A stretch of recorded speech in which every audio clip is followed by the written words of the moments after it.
Freedom Journal of 1827. This is the first black newspaper, black-owned newspaper, and it said that we wish to plead our own cause. Too long have others spoken for us. We wish to plead our own cause. Too long have others spoken for us. Too long has the public been deceived by misrepresentations in things which concern us dearly. I'm going to take a moment and look at that. We wish to plead our own cause. Too long have others spoken for us. Too long has the public been deceived by misrepresentation in things which concern us dearly. What was happening in that time is we wasn't, as black people, we were free, but we wasn't being represented well. Freedom Journal, their first print in 1827, it literally said, we wish to plead our own cause. And that simply means that we are going to tell our stories. Nobody else is going to tell who we are and what we do. Nobody else is going to depict who we are and what we do. Their form of what they see us as will no longer be the only thing that's written on paper. So we have to tell our own stories. We have to show, others what is happening.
What's going on, everybody? I hope y'all good, man. I'm gonna just sit here for a second as y'all come on in. I know we have Micah live for a second. Yo, what's up, Micah? If you're still in, I appreciate you guys for logging in. So if you're in here, drop a 5 in the chat real quick. That's gonna be my favorite number for the night. Drop a 5 in the chat real quick. I want to be able to see, and we can have a dialogue about what's about to happen next, man. So again, man, I want to start off by saying I appreciate you guys for hanging out with me real quick. This topic is very dear to me. What's up, Micah? So this topic is real dear to me for so many reasons, and I'm gonna go through some of them here today, but what's really important is, again, it says the importance of black-owned media. I think I just said the importance of black media, but really what I'm talking about, the importance of black-owned media. If you jumped in Before I actually came on, I talk about what the Freedom Journal did in back in the day. I can't think of the right number. I think it was 1865 or something like that. The Freedom Journal was the first black press that that we owned and operated. And what that press did, it said the first copy, it said, "We wish to plead our own cause. So long have others have spoken for us." And essentially, that's what the importance of black-owned media is because for so long, mainstream media or white media has spoken for us. So that means whatever they want to be shown about the black experience is going to be shown on TV. Whatever they decide is going to go on TV. The things that we say, the things that we wear, the character that we play, the way we look on screen is depicted by people that do not look like us, that do not understand our culture, that do not understand who we are as a people, and don't care to understand who we are. It's basically how they depict who we are. So the whole stereotypes that we have as black people have been formed about the media that have been betrayed. All right. So I get into more of that for a second. So again, we're a black-owned media company, Kingdom Culture TV. Kingdom Culture Media is black-owned, and this is, and not just black-owned, we're Christian-owned as well. So we're faith-based media. So one of the things I want to talk about before I go into my spiel is what we're doing here. So we're about to go to the launch video. Not the launch video. Let's go to the campaign video. Let's go to that right now. This is what we built.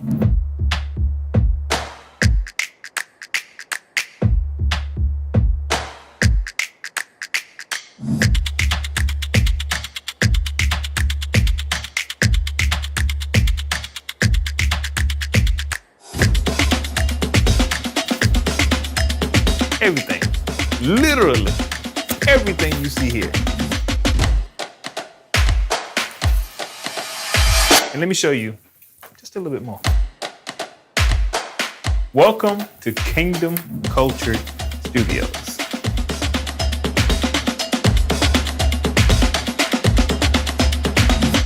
And you guessed it, we built this too. And I'm gonna show you why this is so important. Those who control the media control the mind of the masses. Media is our education. Media is how the world is shaped in our eyes. If the people that look like me and you don't control it, then who are controlling us? So in thinking about that, we are building what we call KingdomCultured.tv. What is Kingdom Culture TV? Well, it's a network. Just like Fox Network, ABC Network, CBS Network, the stuff that you see on TV. We are bringing terrestrial TV to the internet, but we're doing it with integrity.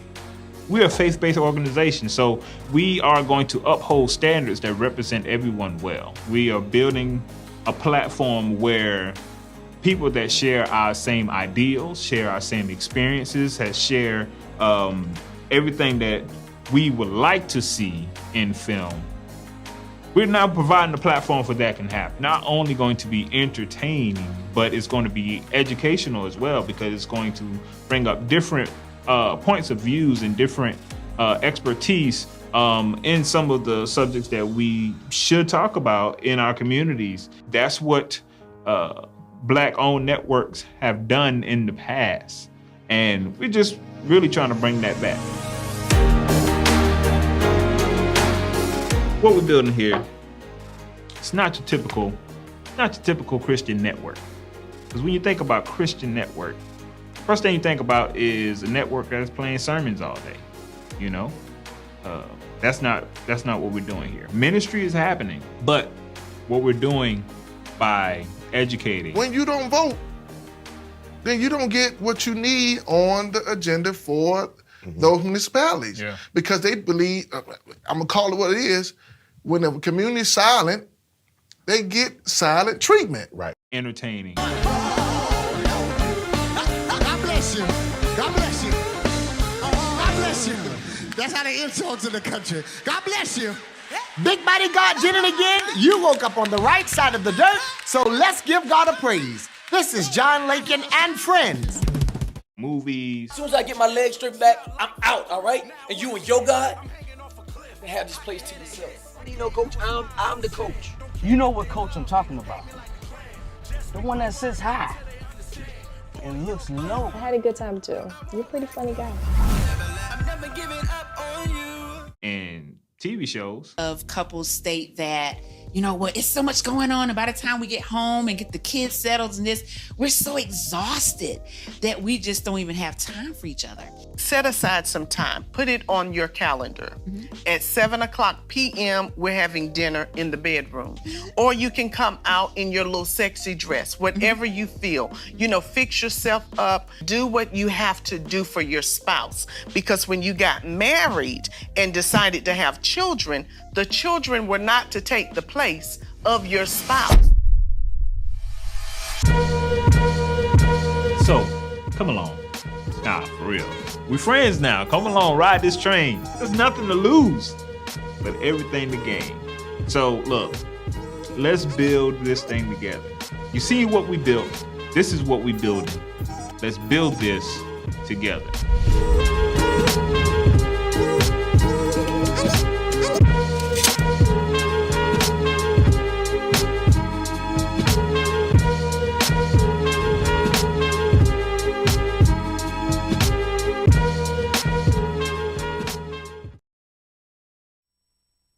Yo, back. I just want to show y'all that, and I see we got a few more people that dropped in.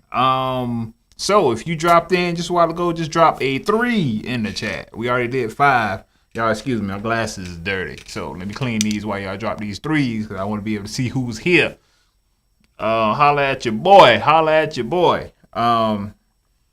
Yep. So again, this whole spiel is the importance of black media. I really wanted to name it something else, but in the whole grand scheme of things, what I'm going to prove to you, just simply with a few economics and a few pointers and a few things for you to think about, is again importance. Why it's important for us to have black-owned media channels, and why it's important to have black people in executive positions on in places that that is not black, particularly black owned, but have some type of power, because essentially our messages won't get out or be extremely skewed.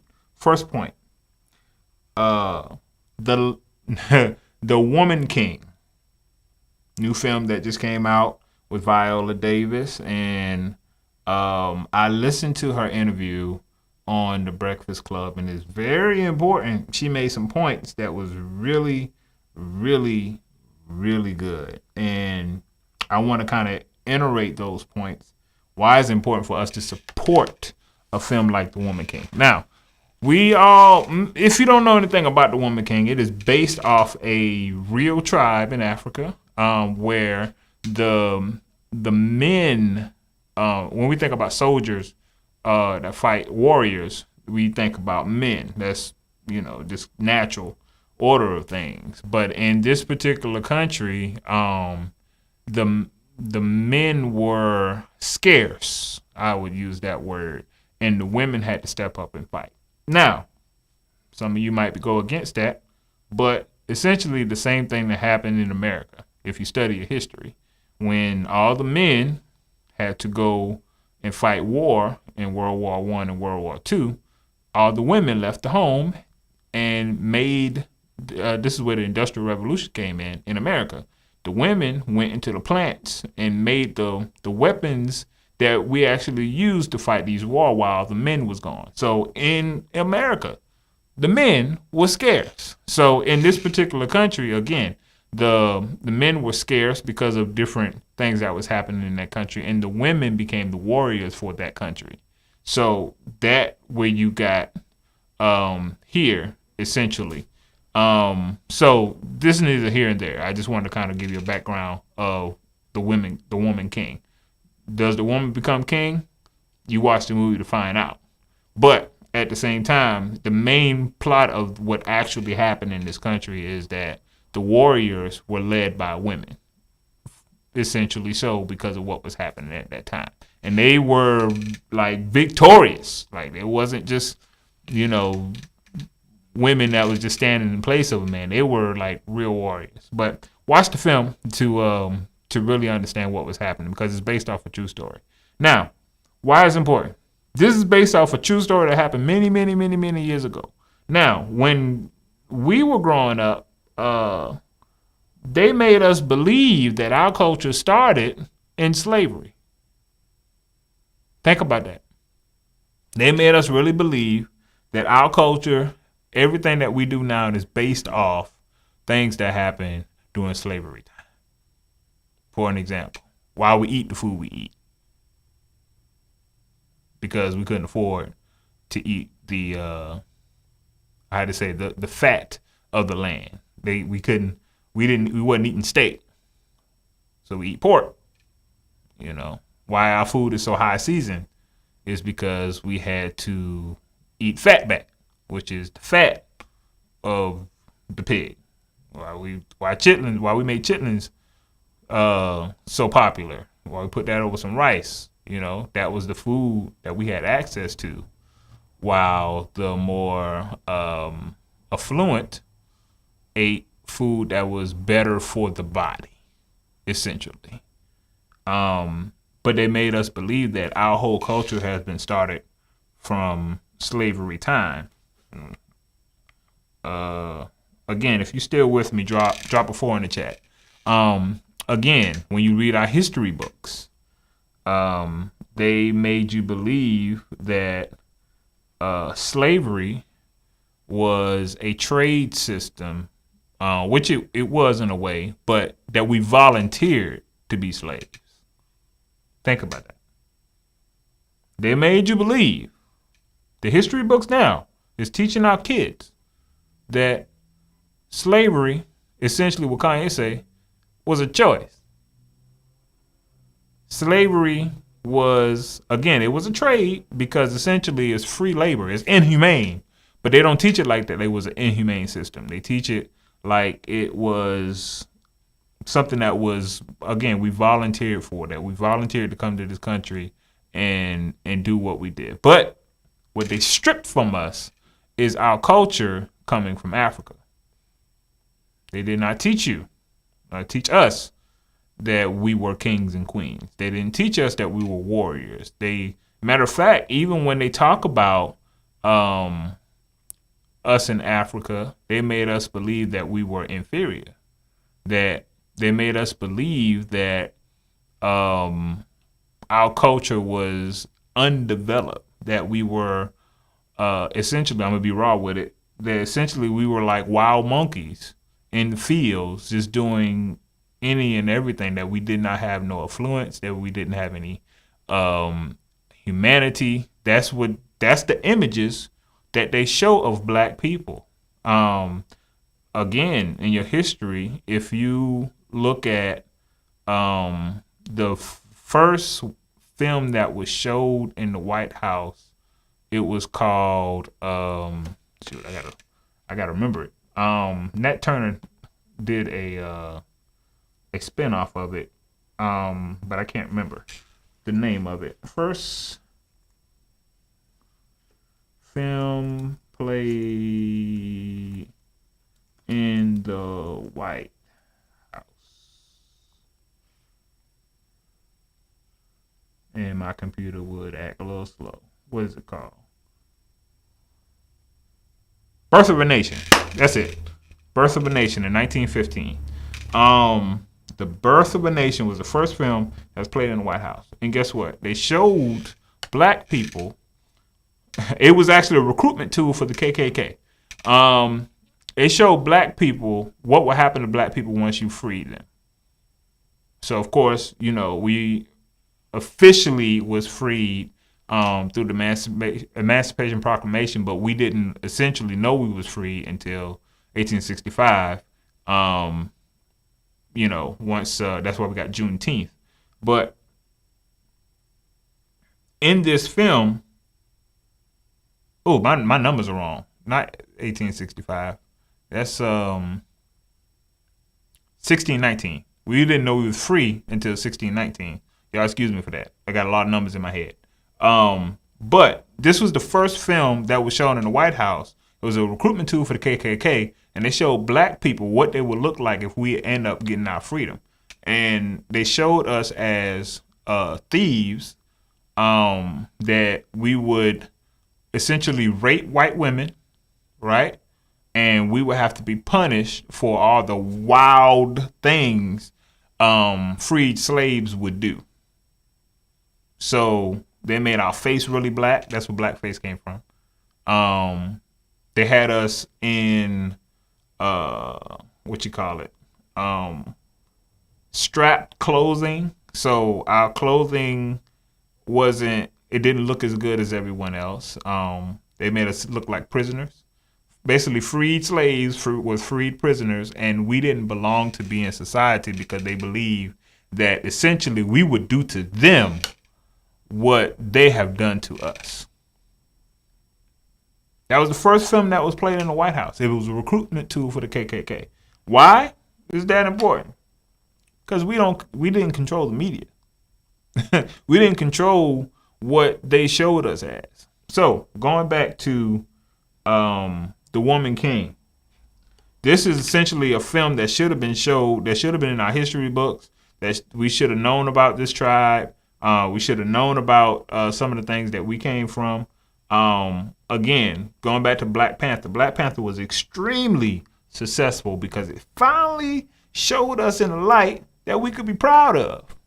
And I'm not talking about independent film. We're talking about a major studio film that Dr. Carr talks that we were pimped. The black people was pimped of $2 billion in America. Now, because it was so successful, yeah, you're right. The white folks made $2 billion off the black folks. But it finally showed us, and it broke the barriers. This is what they believe in Hollywood until Black Panther. They didn't believe that an all-black cast would sell past 200,000 to 300,000 in the box office. They didn't believe that other countries would watch our films. So that's why you don't see all-black cast in a major film that's carried by a major studio. Until Black Panther, that set the precedent that, okay, we might be able to show all black cast doing something that is positive, and we can make some money from it. Because essentially, that's all they're trying to do is really make some money. That's all they're trying to do. It's not about our stories at all. It's about, okay, how are we gonna make money off this film? But for us, our stories are important because, again, just like I said in my video in the launch, this is our form of education. For those of you that didn't know anything about these tribes or anything that was happening in Africa, because it surely ain't in the textbooks, like these films is the only way that we get this. Like when you go, I listen to Breakfast Club a lot, and they have different people that come on from different backgrounds and stuff. And if you don't listen to these media outlets talking the truth about what's actually happening or what has actually happened in the past, then you don't know about it. So this is our form of education, especially in this day and age. This form of media is the only way we take in information. It's the quickest way to take in information. Of course, books are available, but by the time you read a 200 to 300 page book, I mean, it's going to take you a couple weeks, which you might get the meat of that in a 30-minute conversation. So this is the way we're taking in information. So because media is so powerful, we have to control it. And the only way we control it is if we build something. Now, for the media that doesn't belong to us. Like I said, the major studios like Marvel, Disney that supported Black Panther. Those studios are white owned. However, had a black director, Ryan Coogler, shout out to him. All black cast. And because it set that precedent, one thing that what's the lady name? The woman, the lead character in Woman King. What's her name? Viola Davis. There you go. Viola, she said on the Breakfast Club. Listen to me closely. She said the exact words. A movie like The Woman King has never been done before. The only thing close to it is Black Panther. But The Woman King, where you have a black woman director, a black woman as the lead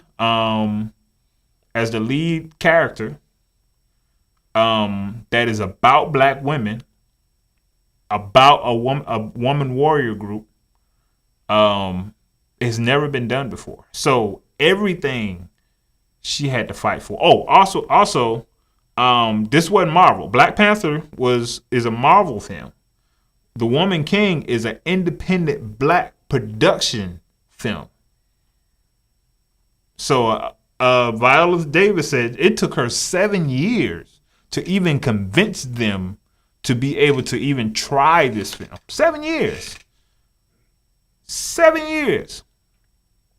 So you have to fight for everything. You have to fight for the crew. You have to fight for the casting. You have to fight for the makeup. Because again, if you don't own the network and you don't have a flux of money that's coming in that's going to support this film being made, you got to ask white folks.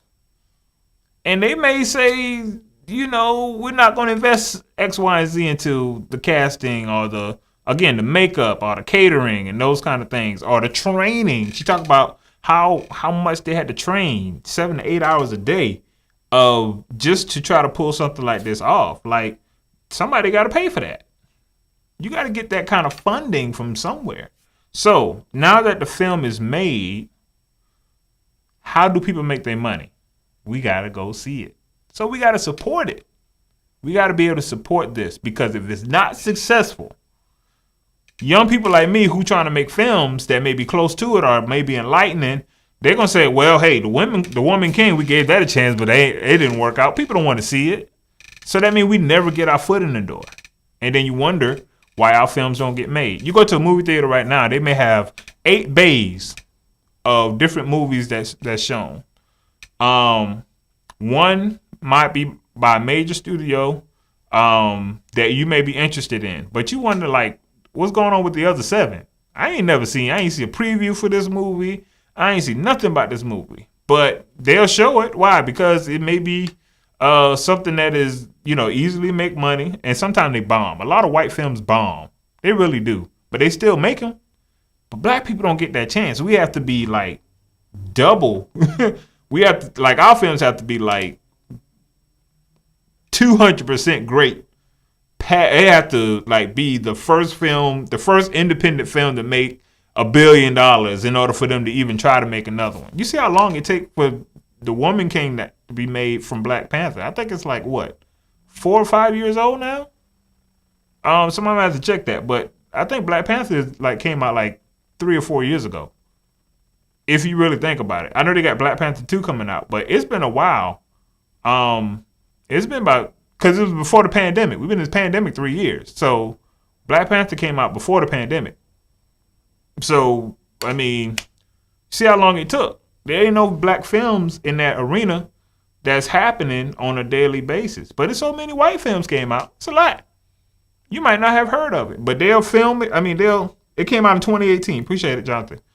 Like, it's 2022, 4 years ago. And it came out in 2018. I'm sure they started filming in 2015 or 2016. You get what I'm saying? Talk about Ryan Coogler. He said something on another interview about the research he had to go through in order to even put the film together. And when he went to Africa, this is one of the things that he learned, especially about the tribe that he was studying He said they brought him in and they went to this house, and everybody, all the family members and stuff was at the house. All the women was on the inside, all the men was out back, right? So he came in through the front door, and they introduced him, and he said it felt like home, because when you go to your cookout, when you go to your black cookout, what do you see? All the women and the girls, they're in the front. I mean, they're in the house. All the children playing in the front yard, and who are in the back by the grill? All the men. That ain't something they didn't learn that from us. That's innately in us to do, because those are some of the tribes that we came from. That's just what we do. Second thing he said, when he went to the back with all the men and stuff, what was they eating? Watermelon. And he was like, yo, they make fun of us. White people make fun of us eating chicken and watermelon. And he said the reason why black people like watermelon so much is because it's the only fruit that we can eat a lot of, and it has so much nutrients and water in us that doesn't make you heavy. So you're able to work the rest of the day without feeling heavy. So the watermelon really produces nutrients and water and replenishes the body. That's why we eat it. So in America, we naturally like watermelon, but we didn't realize that's what we've been eating in our culture for hundreds of years. They strip that from us, and they don't even teach us why, because they don't care. So it takes us to research our history and to be able to show that to other people through films, through TV. I wouldn't have known that if we didn't see that in an interview, which is another form of media. That's why it's important for you guys to support black-owned media. That's why it's important for you guys to support the films that's black people are a part of. The Lion, I don't want to say the Lion King. The Woman King, again, is supported by black-owned media. That's Viola Davis's company. Her and her husband company actually produced this film. And matter of fact, the writer and director of this film was the same woman director that produced Love and Basketball. It was based off her true story. Black woman. She produced Love and Basketball. And that's like a black classic. Love and Basketball. That's a black classic. She was the same person that directed this film. So, again, in order for us to see more images like us on the big screen, we have to support it. We have to go buy tickets. You know what I'm saying? We have to go promote it and understand our stories, because if we don't, it ain't gonna happen. Let's go to my laptop. I'm gonna play this clip with Jasmine Guy and Kadeem Hardison. They talking essentially about the same thing I'm talking about, and this is another importance why we have black media. So we're gonna mute my mic and we're gonna play this clip. All right, you ready? I often feel spoiled because I'm 44, so like in the mid 80s we saw black sitcoms like the Jeffersons and different strokes, but then the Cosbys came and 227s and different worlds, but I feel like all of that just came to a abrupt end, like towards the end of the 90s. Number one, do you think that was the renaissance for black TV, and do you think there was something bigger at play to stop all of those positive images of black people on TV? It only seems now, like if it walks like a duck and it quacks like a duck. Mm-hmm. I don't have any evidence to support it except for the optics. Word. So yeah, I do think it was. Okay. Come on with it. Go, Miss Guy. Right. Come on with it. Our last season. Number 2, number 1 sometimes. Yep. Cosby in Different World. For 5, 6, 7 years. Yep. Okay. Why would you change our time slot? Mm. And why would you put us against Martin? Wow. Yeah. I definitely took that personally. You ain't got but 2 black shows on the networks, and you put us at the same time against each other. Mm-hmm. And what have we done? What have we done to deserve this kind of disservice? You know, we're not competing with Martin. No. We come on at 8:30. They come on at 8. Why did you move us? That was a detriment. Was that because Cosby Show ended? And then they put y'all up Cosby. at 8 because Yeah, Cosby was the gone. lead in? Yep. Okay. So that could have been it. Why just change playing our white time devil's slot? advocate. Just put another 8 o'clock show in. It probably wasn't even strong enough.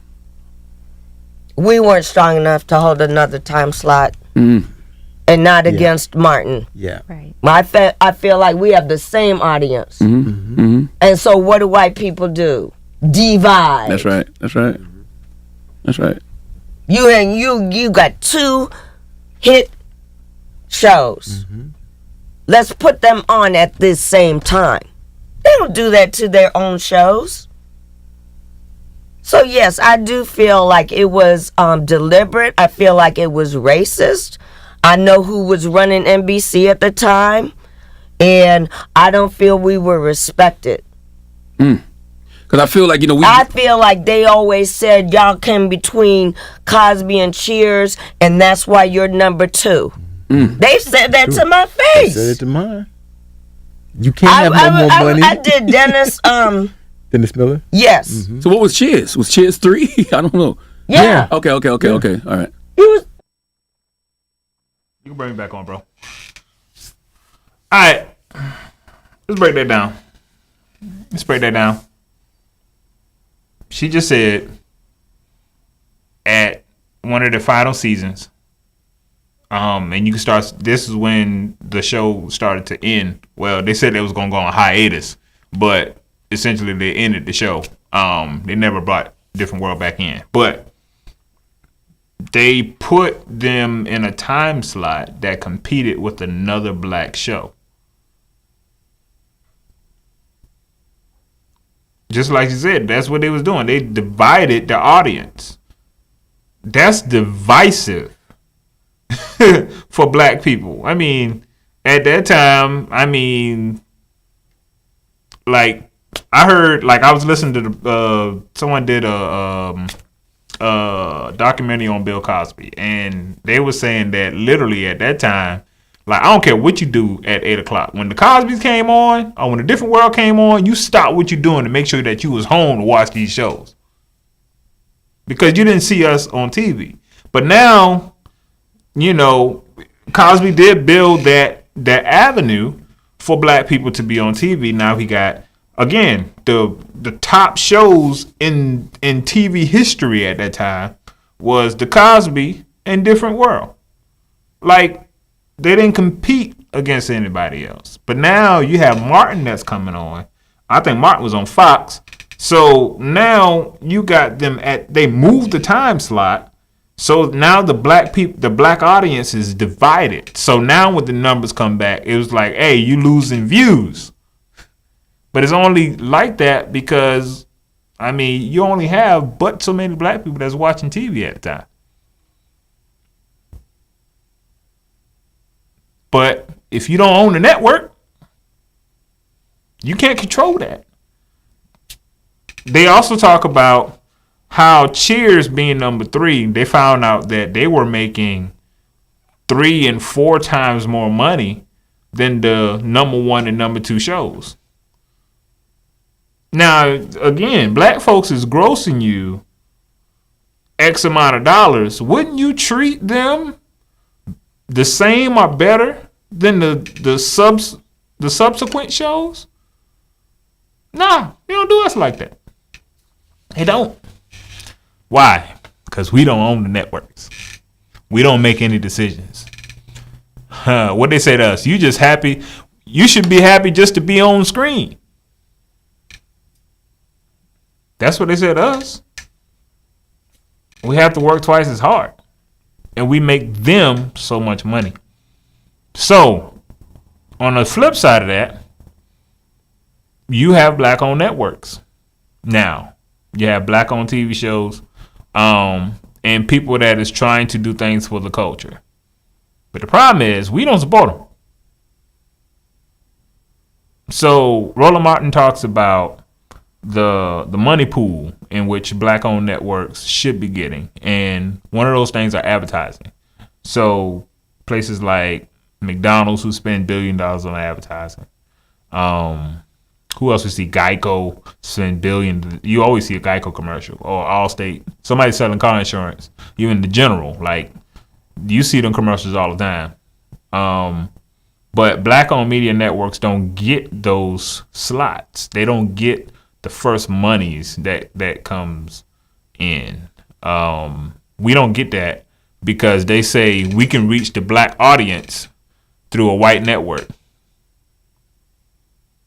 They just want to reach the views. They just want to watch they don't care where it airs. They just want to reach the black targeted network. Like BET is a black targeted network. It's no longer owned by black people. Own network. I know it says Oprah Winfrey Network on the title, but she's not the majority owner. It's all about white folks. It does.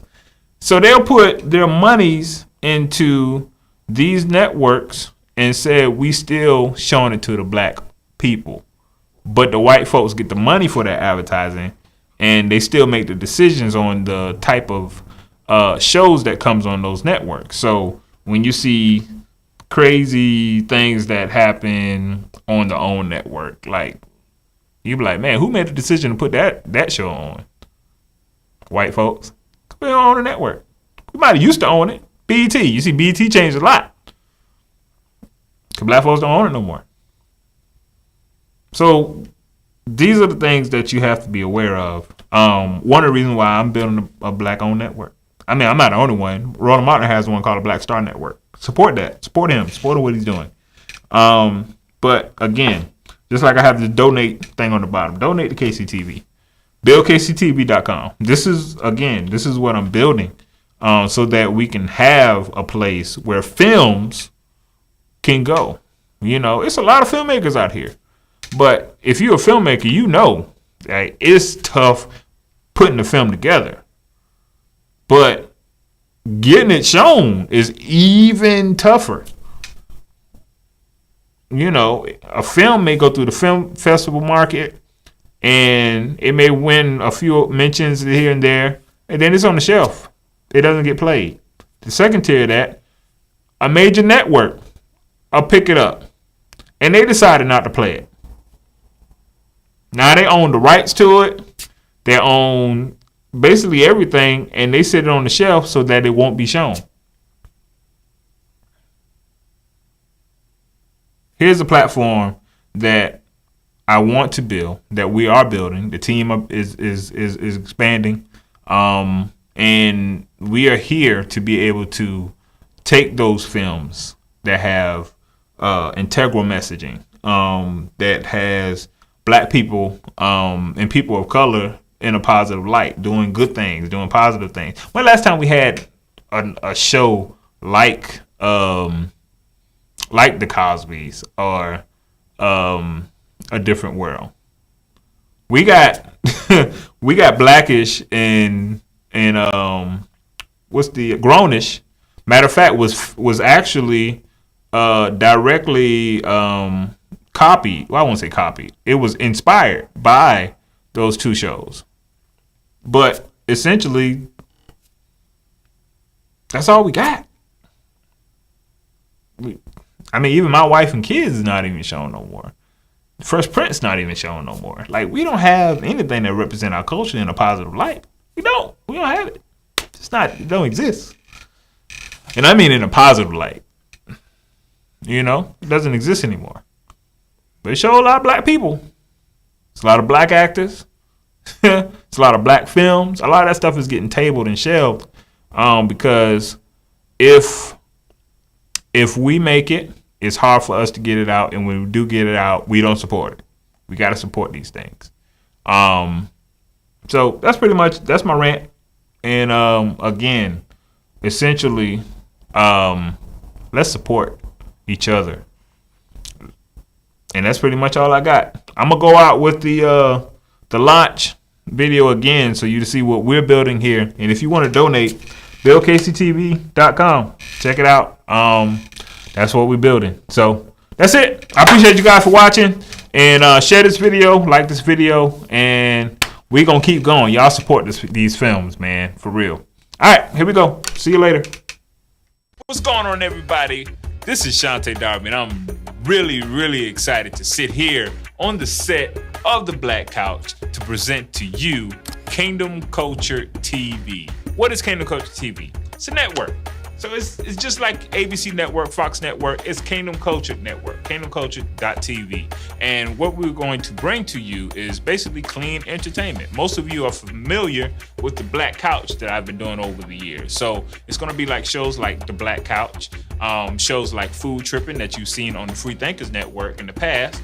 It's going to be John Lakin and Friends will bring exclusive content right here to the Kingdom Culture TV network and much more. So this is what I need you to do. Catch us on our social media pages, kingdomculture.tv on Instagram and Facebook. Again, I'm so excited to bring y'all the Kingdom Culture TV network as we launch at the end of this month. And I hope to see you when we go live very soon, explaining more about what you'll be seeing on the Kingdom Culture TV network. So again, follow us and like us on our Instagram and Facebook page. What's going on, everybody? This is Shante Darby, and I'm really excited to sit here on the set of The Black Couch to present to you. This is what we built.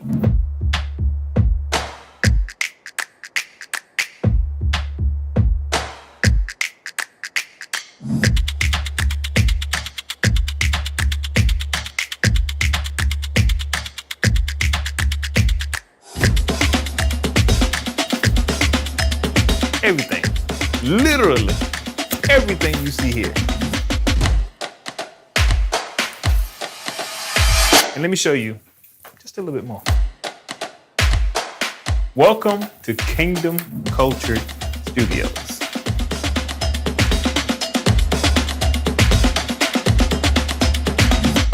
And you guessed it, we built this too. And I'm gonna show you why this is so important. Those who control the media control the mind of the masses. Media is our education. Media is how the world is shaped in our eyes. If the people that look like me and you don't control it, then who are controlling us? So in thinking about that, we are building what we call kingdomculture.tv. What is Kingdom Culture TV? Well, it's a network. Just like Fox Network, ABC Network, CBS Network, the stuff that you see on TV. We are bringing terrestrial TV to the internet, but we're doing it with integrity. We're a faith-based organization, so we are going to uphold standards that represent everyone well. We are building a platform where people that share our same ideals, share our same experiences, that share everything that we would like to see in film. We're now providing a platform for that can happen. Not only going to be entertaining, but it's going to be educational as well, because it's going to bring up different points of views and different expertise in some of the subjects that we should talk about in our communities. That's what Black-owned networks have done in the past, and we're just really trying to bring that back. What we're building here, it's not your typical Christian network. Because when you think about Christian network, first thing you think about is a network that's playing sermons all day. You know, that's not what we're doing here. Ministry is happening, but what we're doing by educating. When you don't vote, then you don't get what you need on the agenda for those municipalities. Yeah. Because they believe, I'm gonna call it what it is, when the community is silent, they get silent treatment. Right. Entertaining. God bless you. God bless you. God bless you. That's how they insult to the country. God bless you. Big body God did it again. You woke up on the right side of the dirt, so let's give God a praise. This is John Lakin and Friends. Movies. As soon as I get my legs stripped back, I'm out, all right? And you and your God can have this place to yourself. You know, Coach, I'm the coach. You know what coach I'm talking about. The one that sits high and looks low. I had a good time too. You're a pretty funny guy. And TV shows. Of couples state that, you know what, it's so much going on, and by the time we get home and get the kids settled and this, we're so exhausted that we just don't even have time for each other. Set aside some time. Put it on your calendar. At 7:00 p.m., we're having dinner in the bedroom. Or you can come out in your little sexy dress, whatever you feel. You know, fix yourself up. Do what you have to do for your spouse. Because when you got married and decided to have children, the children were not to take the place of your spouse. So, come along. Nah, for real. We friends now. Come along, ride this train. There's nothing to lose, but everything to gain. So, look, let's build this thing together. You see what we built? This is what we building. Let's build this together.